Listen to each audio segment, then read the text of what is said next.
Hello everyone, very good morning. Friends, last time we start the new chapter that is the posology. In this chapter, in last time we discuss some points. For example, firstly we discuss what is the posology, what is the meaning of posology word, then introduction, then definition of posology. Then next point that discussed in last lecture, that is the definition of dose and factor influencing dose. These are the points covered in last topic.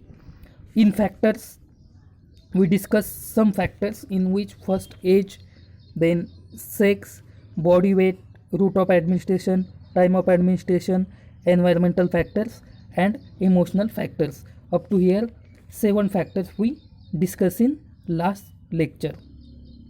So friends, what is the meaning of posology word? Posology word is come from Greek words. Poson means how much and logos means science. This is the meaning of posology word. Then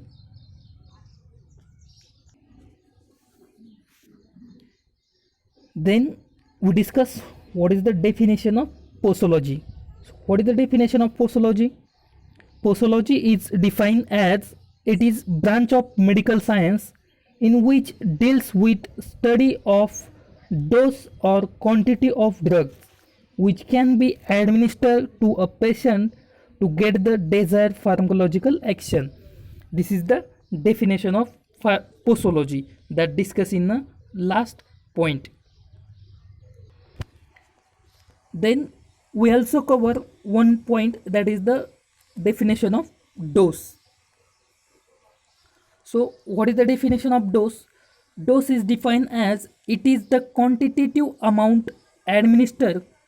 It is the quantitative amount administered or taken by a patient for intended medical effect. This is the definition of dose.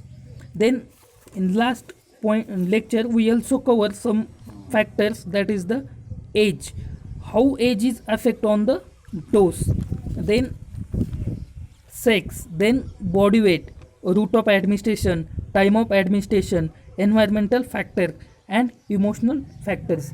Up to here we discuss in last lecture. Now in this lecture we discuss remaining factors.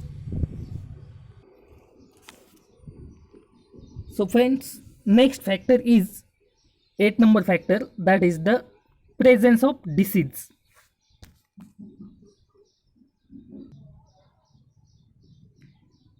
During fever, a patient can be tolerate high dose of antipyretics than a normal person.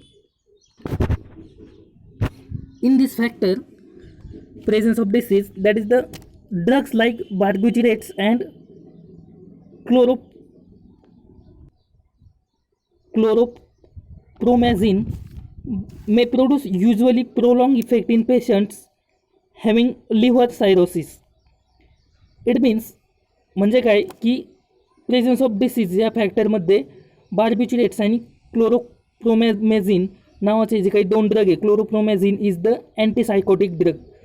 हे drug काय करतात, prolong effect दाखवतात. कोणत्या पेशंटमध्ये prolong effect दाखवतात, जास्त effect दाखवतात, liver सायरोसिस means liver damage. ज्या पेशंटमध्ये liver damage आहे अशा पेशंटमध्ये हे ड्रग काय दाखवतात, प्रोलॉंग इफेक्ट दाखवतात.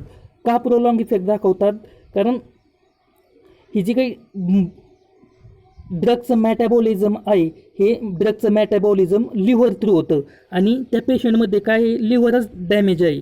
जर लिव्हर डॅमेज आहे तर मॅटाबॉलिझम प्रॉपरली होणार नाही आणि जर मॅटाबॉलिझम प्रॉपरली होणार नाही तर जे काही एक्सक्रिशन आहे ते एक्सक्रिशन पण प्रॉपरली होणार नाही आणि प्रॉपर एक्सक्रिशन न झाल्यामुळे तो ड्रग काय करतो, प्रोलॉंग ॲक्शन दाखवतो. Also, streptomycin is the excreted mainly by the kidney may prove toxic if the kidney of patient is not working properly. And also during fever, a patient can tolerate high doses of antipyretics than a normal person. This is the factor about the presence of disease. Then next factor is the accumulation. The drug which are slowly excreted may build up a sufficient high concentration in the body and produce toxic symptoms. The drugs which are slowly excrete, जे drugs slowly excrete होतात, may build up a sufficient high concentration in the body and produce toxic symptoms if it is repeatedly administered for a long time. For example, digitalis, imitin, and heavy metals. This occurs due to accumulative effect of the drug. The cumulative effects are usually produced by slow excretion and degradation and rapid absorption of drugs. Sometimes a cumulative effect is desired by drugs like phenobarbital in the treatment of epilepsy. Then next factor is additive effect. When the total pharmacological action of two or more drugs administered together is equivalent to sum of their individual pharmacological action, the phenomenon is called as an additive effect. म्हणजे काय सांगितलं आहे, the total pharmacological action of two or more drugs, दोन किंवा दोनपेक्षा जास्त ड्रगची जी काही फार्माकोलॉजिकल ॲक्शन आहे that equivalent to sum of their individual pharmacological action.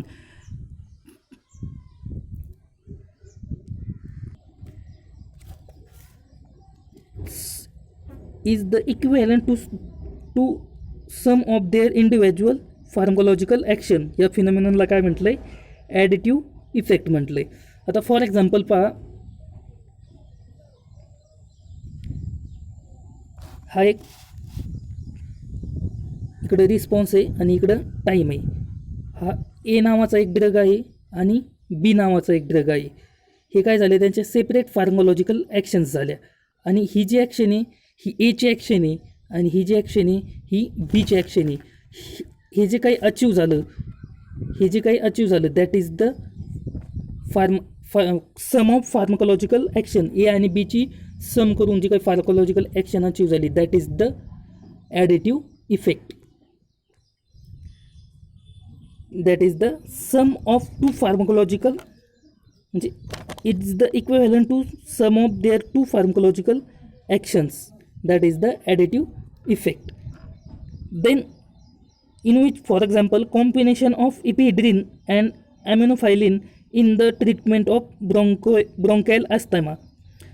आता इफेड्रिन आणि इफेड्रिन आणि अमायनोफायलिन हे जे काही दोन ड्रग आहे that use in treatment of bronchial asthma. आता ब्रॉन्कियल अस्थमा काय आहे, दॅट इज द एअरवे आहे. जे काही एअरवेज असतात आपल्या दॅट गेट इन्फ्लमेटेड, त्यांना जर सूज आली तर त्या डिसीजला काय म्हटलं जातं, ब्रॉन्कायल अस्थमा, इन्फ्लेमेशन इन एअरवेज. आणि जर सूज आली तर काय होतं, डिफिकल्ट टू ब्रिदिंग, श्वास घेण्याला प्रॉब्लेम येतो.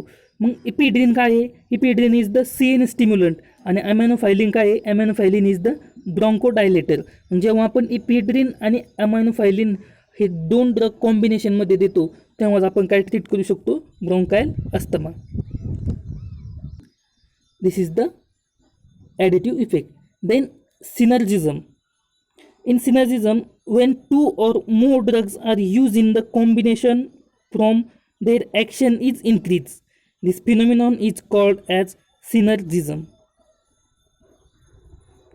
आता ॲडिटिव्ह इफेक्टमध्ये काय पाहिलं आपण, फॉर एक्झाम्पल ए ड्रग आहे, हा बी ड्रग आहे आणि यांची ही जी काही ॲक्शन आली ही फार्मकोलॉजिकल ॲक्शन झाली. दिस इज द ॲडिटिव्ह इफेक्ट. फक्त सिनर्जिझममध्येच काय होतं, ही जी काही फार्मकोलॉजिकल ॲक्शन आहे ही फार्मकोलॉजिकल ॲक्शन इन्क्रीज होती. That is the increase the pharmacological action. This phenomenon is called as सिनर्जिझम.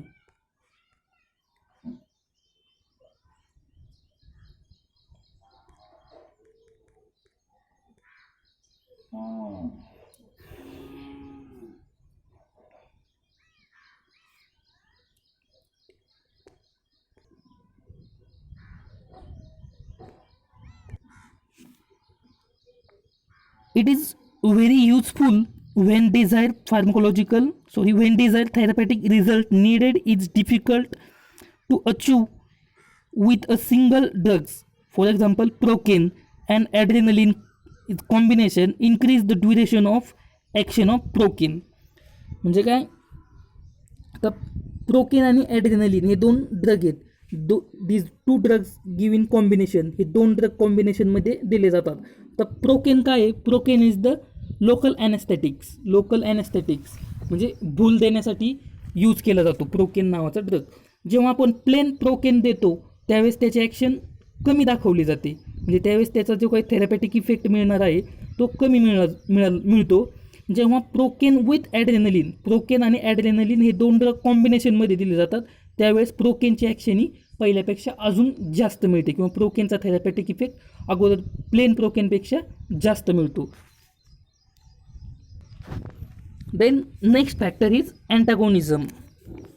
Wien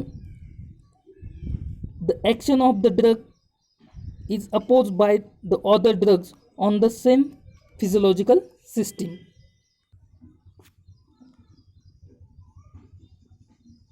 In antagonism मध्ये काय केलं जातं की एक ड्रग काय करतोय, अदर ड्रगच्या ॲक्शनला अपोज करतोय, म्हणजे त्याच्या अपोजिट ॲक्शन दाखवतो. That is the अँटागोनिझम.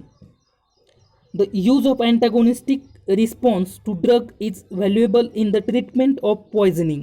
For example, milk of magnesia is given in acid poisoning where alkaline effect of milk of magnesia neutralize the effect of acid poisoning. म्हणजे काय की in case of acidic poisoning केसमध्ये काय केलं जातं, milk of magnesia दिलं जातं. पॉयझनिंगची जी काही नेचर असते दॅट इज द ॲसिडिक, आणि मिल्क ऑफ मॅग्नेशियाचं जे काही नेचर आहे दॅट इज द अल्कलाईन. मग दॅट गेट न्यूट्रलाइज, ते काय केलं जातं, ॲसिडिक इफेक्ट न्यूट्रलाइज केला जातो. This is the antagonism. Then next factor is idiosyncrasy. Idiosyncrasy is an extraordinary response to a drug which is different from its characteristic pharmacological action is called idiosyncrasy. Idiosyncrasy is also called as drug allergy. Idiosyncrasyलाच काय म्हटलं जातं, drug allergy. For example, small quantity of aspirin may cause gastric hemorrhage and a small dose of quinine may produce ringing in the ears. Quinine is the anti-malarial drug.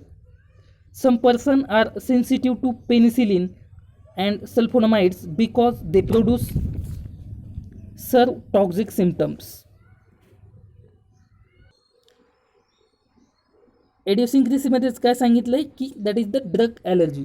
म्हणजे काय, every person is different from one on other. प्रत्येक person हा म्हणजे एकमेकांपासून वेगळे आहेत. मग जो काही फार्मकोलॉजिकल ॲक्शन दाखवणार आहे drug that is also different असू शकते.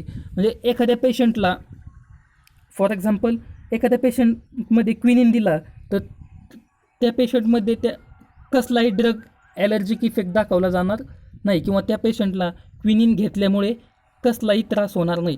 बट तोच क्विनिन ड्रग, अँटीमलेरियल ड्रग जर अदर पेशंटला दिला that shows the ringing in that air. म्हणजे त्याला काय दाखवली, त्या क्विनिनने त्या पर्सनवरती ड्रग ॲलर्जी दाखवली, किंवा एक इफेक्ट, वेगळा इफेक्ट दाखवला. Then next point is tolerance. When an unusual large dose of a drug is required to elicit and if an effect ordinarily produced by the normal therapeutic dose of the drug, the phenomenon is termed as drug tolerance. म्हणजे tolerance म्हणजे काय सांगितलं आहे की for example, एखादा person आहे, एखाद्या पर्सनला 500 mg paracetamol drug दिला, किंवा फॉर एक्झाम्पल दोन पेशंट आहे, ए नावाचा एक पेशंट आहे आणि बी नावाचा एक पेशंट आहे. ए पेशंटला पण 500 mg पॅरासिटामॉल दिला आणि बी पेशंटला पण 500 mg पॅरासिटामॉल दिला. पण ए पेशंटमध्ये काय दाखवलं आहे की अँटीपायरेटिक म्हणजे काय, पॅरासिटामॉलमुळे त्याचे बॉडी टेम्परेचर लो झालं. ए पेशंटमध्ये 500 mg पॅरासिटामॉलमुळे बॉडी टेम्परेचर लो झालं. बट बी पेशंटमध्ये 500 mg ड्रगमुळे जे काही बॉडी टेम्परेचर लो व्हायला पाहिजे होते ते लो झाले नाही. मग बी पेशंटमध्ये अजून 500 mg ॲड करावं लागलं, म्हणजे टोटल 1000 mg ड्रग बी पेशंटला द्यावा लागला. तेव्हा त्या पेशंटचं बॉडी टेम्परेचर डिक्रीज झाले. म्हणजे काय, एक पेशंट 500 mg वरतीच नॉर्मल म्हणजे थेरपॅटिक इफेक्ट दाखवला जातो आणि बी पेशंटमध्ये तसं दाखवला जात नाही. This is the tolerance. म्हणजे this is when be patient require the an unusual large dose. जे काही ऑर्डिनरी सामान्य इफेक्ट थेरपॅटिक इफेक्ट घेण्यासाठी पण बी पेशंटला काय लागला, लार्ज डोस लागला. That is this is the tolerance. याला काय म्हटलं जातं, टॉलरन्स असं म्हटलं जातं.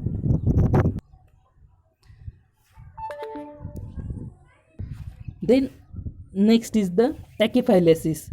It has been observed that when certain drugs are administered repeatedly at short intervals, the cell receptor get blocked up and pharmacological response to that particular drug is decreased.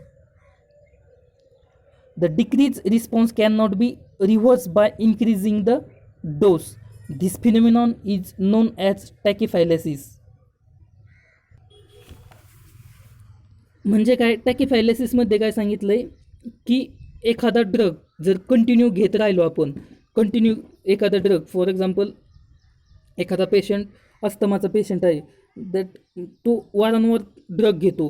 मग तो जर ड्रग कंटिन्यू घेत राहिला तर जो काही drug आहे तो ड्रग काय होतो, सेल रिसेप्टरला बाइंड होत नाही आणि बाइंड न झाल्यामुळे ते म्हणजे त्या सेल रिसेप्टर काय होतात, ब्लॉक होतात. दॅट इज द, आणि तो ब्लॉक झाल्यामुळे जो काही फार्मकोलॉजिकल ॲक्शन आहे ती भेटत नाही किंवा फार्मकोलॉजिकल रिस्पॉन्स काय होतो, कमी होतो. दिस इज द टॅकिफायलायसिस. किंवा अगोदर आपण नॉर्मल फार्मकोलॉजिकल ॲक्शन पाहू. नॉर्मल फार्मकोलॉजिकल ॲक्शन कसे ॲक्ट होते, वेन वी टेक ड्रग्स. जर आपण ड्रग घेतला तर तो ड्रग काय होतो, सेल रिसेप्टरला बाइंड होतो. सेल रिसेप्टरला बाइंड होऊन तो फार्मकोलॉजिकल ॲक्शन दाखवतो. आणि टॅकिफायलायसिसमध्ये काय होतं, तो drug the cell receptor get block, त्या सेल रिसेप्टरच ब्लॉक होतात. मग सेल रिसेप्टर ब्लॉक झाल्यामुळे काय होतं, फार्मकोलॉजिकल ॲक्शन व फार्मकोलॉजिकल रिस्पॉन्स कमी होतो. फार्मकोलॉजिकल रिस्पॉन्स कमी होतो. आणि या केसमध्ये जसं टॉलरन्समध्ये आपण डोसची क्वांटिटी वाढून थेरपॅटिक फार्मकोलॉजिकल इफेक्ट किंवा थेरपॅटिक इफेक्ट अचीव केला, तसा टॅकिफायलायसिसमध्ये डोसची क्वांटिटी वाढून पण फार्मकोलॉजिकल ॲक्शन किंवा थेरपॅटिक इफेक्ट अचीव करता येत नाही. This is called as tachyphylaxis. Then next factor or last factor is metabolic disturbance. Changes in water electrolyte balance and acid base balance, body temperature and other pharmacological factor may modify the effect of drugs. Salicylate reduce body temperature only in case an individual has a rise in body temperature. They have no antipyretic effect if the body temperature is normal. The absorption of iron from GIT is maximum if the individual has an iron deficiency anemia. Metabolic डिस्टर्बन्सेसमध्ये काय सांगितलं आहे की एखादा drug तेव्हाच action दाखवू शकतो when that person suffering from particular disease. For example again salicylate reduce body temperature. Salicylate नावाचा drug, that is the antipyretic action व अँटीपायरेटिक कॅटेगरी. सॅलिसिलेट नावाचा ड्रग बॉडी टेम्परेचर तेव्हाच कमी करू शकतो जेव्हा बॉडी टेम्परेचर ऑलरेडी वाढलेलं आहे किंवा that person suffering from hi body temperature. Body temperature जास्त असेल तर आणि तरच तो सॅलिसिलेट नावाचा ड्रग बॉडी टेम्परेचर कमी करेल. किंवा जर तुम्ही नॉर्मल बॉडी टेम्परेचर आहे आणि सॅलिसिलेट नावाचा ड्रग घेतला, that salicylate don't show any action, कसलीही प्रकारची तो फार्मकोलॉजिकल ॲक्शन दाखवू शकणार नाही. This is the metabolic disturbance. In this lecture we discuss total 16 factors. पूर्ण 16 फॅक्टर्स आपण स्टडी केलेले आहेत. अगोदर स्टडी केला डोस, पोस्टोलॉजीची डेफिनेशन, डोसची डेफिनेशन, देन फॅक्टर्स. 16 जे काही फॅक्टर्स सांगितलेले आहेत ते 16 फॅक्टर आपण या ठिकाणी या लेक्चरमध्ये कवर केलेले आहेत. remaining part will be discussed in next lecture. Thank you.